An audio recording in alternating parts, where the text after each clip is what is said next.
Hello दोस्तों, refix India के YouTube channel पे आपका फिर से स्वागत है।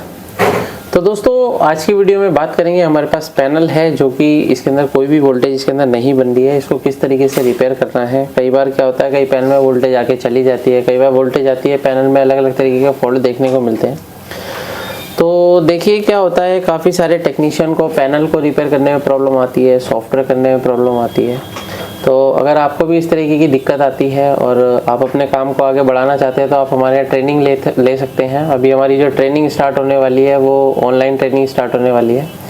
तो अगर आप ऑनलाइन ट्रेनिंग लेना चाहते हैं, दिल्ली आना पॉसिबल नहीं है, तो भी आप अपनी ट्रेनिंग लेके अपने काम को आगे बढ़ा सकते हैं। ट्रेनिंग लेने के लिए नीचे दिए गए कॉन्टैक्ट नंबर पर कॉन्टैक्ट करें, अपना रजिस्ट्रेशन का है।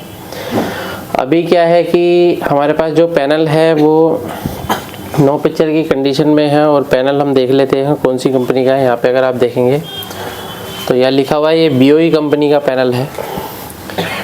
और इसके अंदर जो प्रॉब्लम है, ये हम जैसे ही सेट को ऑन करते हैं तो मैं आपको दिखा देता हूँ किस तरीके की दिक्कत हमारे को देखने को मिल रही है इसके अंदर। तो जैसे ही हम बटन को प्रेस करते हैं तो यहाँ पे अगर आप देखेंगे तो पिक्चर पे हमारे को, यानी कि पैनल पे हमारे को कोई भी पिक्चर दिखाई नहीं दे रही है। अभी क्या है कि इस तरीके की कंडीशनें आती हैं तो देखिए, पैनल का सबसे पहले हमारे को पता होना चाहिए कि इसका जो सर्किट है वो किस तरीके से काम करता है। अगर आपको सर्किट के बारे में नॉलेज नहीं है, सिर्फ आप ध्यान देते हो CKV ट्रैक में, तो ऐसा नहीं है कि सारे पैनल में CKV ट्रैक का इशू नहीं होता है। कई बार DC टू DC सर्किट में भी इशू होता है। तो चलिए सबसे पहले मैं इसको चेक करके आपको दिखाता हूँ। सेट को हम ऑन करते हैं और ऑन करने के बाद जैसे कि अभी हमारी ट्रेनिंग भी पैनल की चल रही है तो सभी को हम दिखाते हैं किस तरीके के फॉल्ट हमारे पास आते हैं। तो यहाँ पे अगर आप देखेंगे तो ये 12 वोल्ट की सप्लाई है।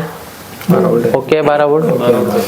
अभी ये हमारा जो पैनल है वो कौन सी कंडीशन में है? No picture.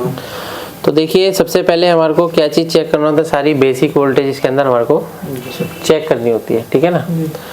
तो अभी यहाँ पे क्या है, 12 वोल्ट बिल्कुल परफेक्ट तरीके से बन रहा है। ये 12 वोल्ट की सप्लाई जो है हमारी DC टू DC IC में जाती है, जिससे कि हमारा सबसे पहला जो वोल्टेज बनता है वो 3.3 वोल्ट की सप्लाई बनती है। तो अगर आप यहाँ पे देखेंगे तो 3 वोल्ट की सप्लाई हमारी बिल्कुल परफेक्ट तरीके से इसके अंदर रेडी है, बन रही है। अब देखिए, ये जो 3 वोल्ट की सप्लाई है, ये सप्लाई हमारी अलग अलग जगह पे जाती है। जैसे कि मैंने आपको बताया था, कौन कौन सी जगह पे जाती है जरा बताओ। टी-गोन पे जाएगा, हाँ, गोन पे जाएगा, हाँ, और गामा होगा तो गामा पे जाएगा, हाँ, लेवल शिफ्टर पे भी जाएगा, लेवल शिफ्टर पे भी जाएगा। तो यहाँ पे क्या है, इसके अंदर अगर हम देखते हैं तो अलग अलग जगह पे जाता है। जैसे 3.3 वोल्ट यहाँ पे देखते हैं हम, तो रोम IC की पिन नंबर 8 पे अगर हम देखेंगे तो 3.3 वोल्ट हमारे को मिल रहा है। उसके बाद यहाँ पे अगर हम देखते हैं तो 3.3 वोल्ट PF पे मिल रहा है, यानी कि IC के अंदर भी, टी-गोन IC के अंदर भी ये वोल्टेज जा रही है। और अगर आप यहाँ पे देखेंगे तो ये जो है हमारी कौन सी IC लगी हुई है, गामा IC है। तो गामा IC के अंदर भी हमारे को ये वोल्टेज देखने के लिए मिलेगा। तो इसमें क्या है, हमारे को एक एक करके चेक करना पड़ता है कि क्या कंडीशन है। तो फिलहाल अभी इसके अंदर कोई भी वोल्टेज यहाँ पे नहीं मिल रही है। तो अभी अगर हम देखते हैं तो यहाँ पे भी कोई वोल्टेज नहीं है। यहाँ पे 10 वोल्ट की सप्लाई हमारे को मिल रही है, कोई वोल्टेज नहीं है। तो यहाँ पे क्या है, भी हमारे को देख सकते हैं, यहाँ पे भी हमारे को कोई भी वोल्टेज अभी नहीं मिल रही। तो और आगे का सर्किट अगर हम चेक करते हैं तो यहाँ पे भी हमारे को कुछ नहीं मिल रहा। अब आते हैं लेवल शिफ्टर में। तो लेवल शिफ्टर में अगर आप यहाँ पे देखेंगे तो VGH VGL AVDD वोल्टेज, जब तक AVDD नहीं बनेगा तो कोई भी वोल्टेज इसके अंदर नहीं बनेगा। तो अभी टोटल ओवरऑल क्या बात है इसके अंदर, क्योंकि इसके अंदर क्या है, जो वोल्टेज है, जैसे VGH वोल्टेज है, ये वोल्टेज हमारा नहीं बन रहा है। यानी कि यहाँ पे VGH पे कितना वोल्टेज होता है, 30 के आसपास।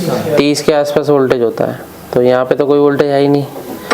VOFF पे देखते हैं, VOFF पे भी हमारे को कोई भी वोल्टेज नहीं मिल रहा है। यहाँ पे हमारे को माइनस वोल्टेज मिलना चाहिए।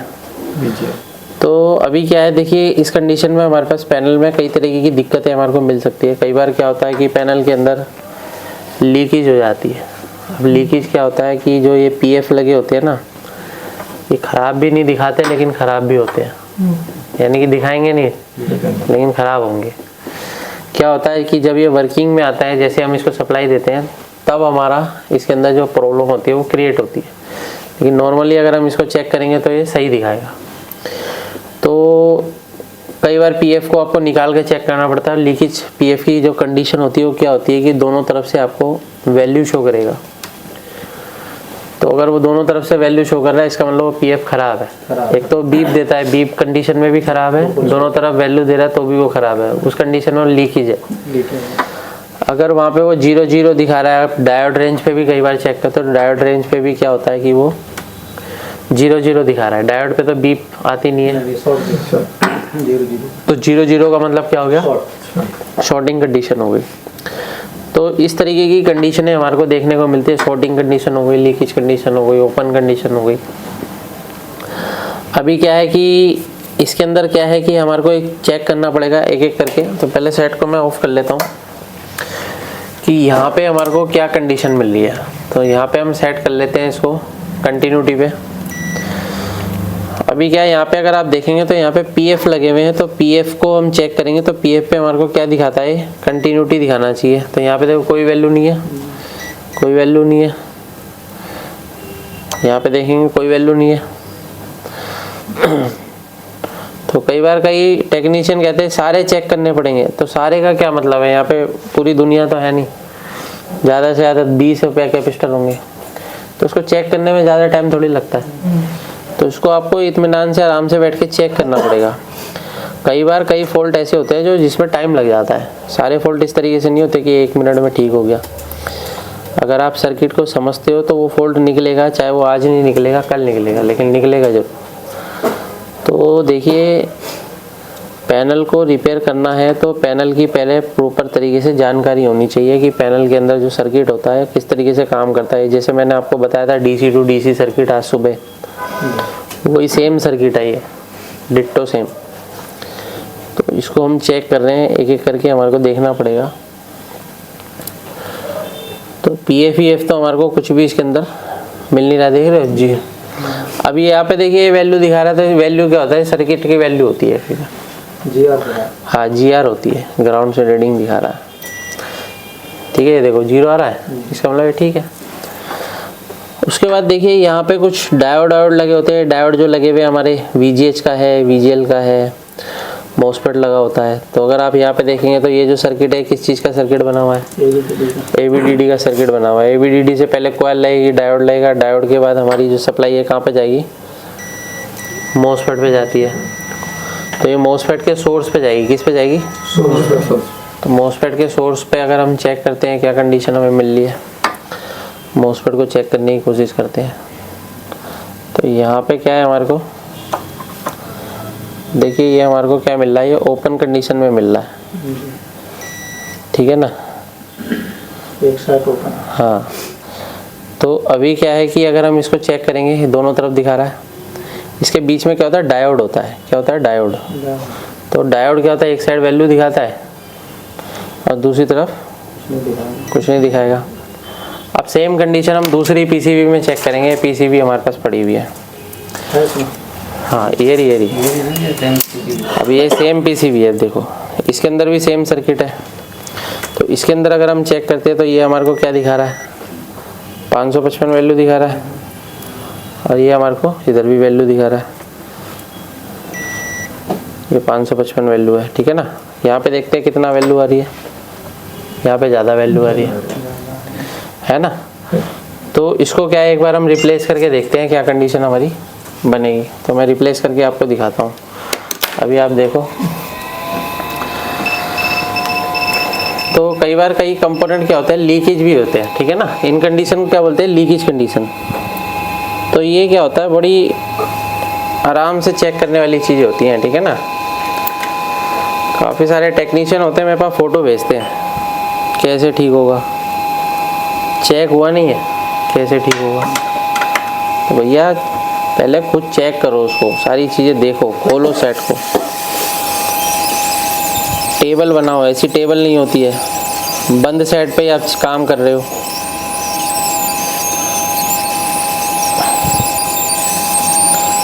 इसको हम निकाल लेते हैं।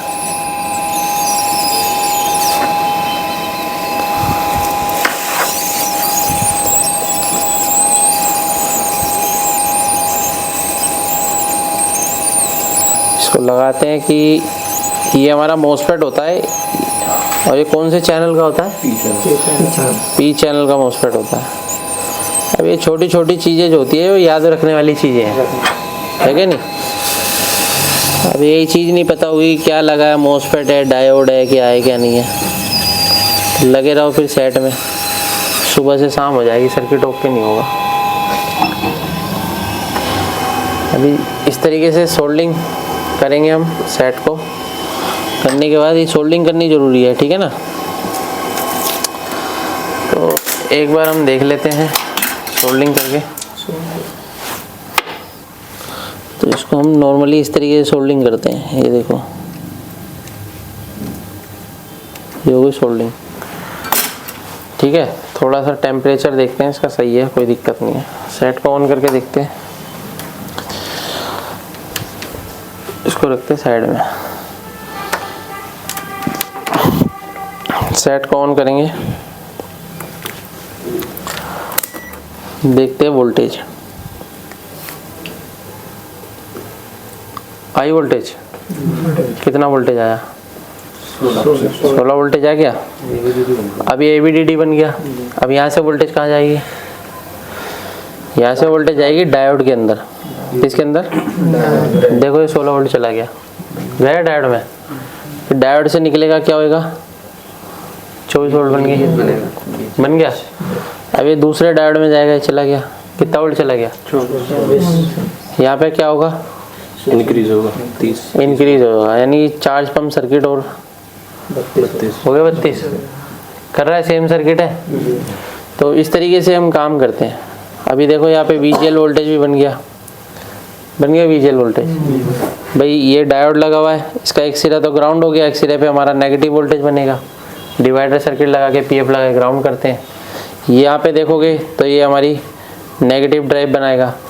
तो यहाँ पे आप ये देख सकते हैं, ये हमारा जो VGL है, तो VGL के लिए नेगेटिव हो जाता है, नेगेटिव वोल्टेज बनाता है। तो इस तरीके से हम किसी भी पैनल को आसान तरीके से जो है रिपेयर कर सकते हैं। पैनल, काफ़ी तरीके के पैनल आते हैं रिपेयर होने के लिए। अगर आप पैनल की रिपेयरिंग सीखना चाहते हैं, पैनल को परफेक्ट तरीके से काम करना चाहते हैं, तो आप हमारी ट्रेनिंग को ज्वाइन कर सकते हैं। ट्रेनिंग को ज्वाइन करने के लिए नीचे दिए गए कॉन्टैक्ट नंबर पर कॉन्टैक्ट करें। वीडियो आपको पसंद आए तो वीडियो को लाइक करें, शेयर करें, कमेंट करें। Thank you friends.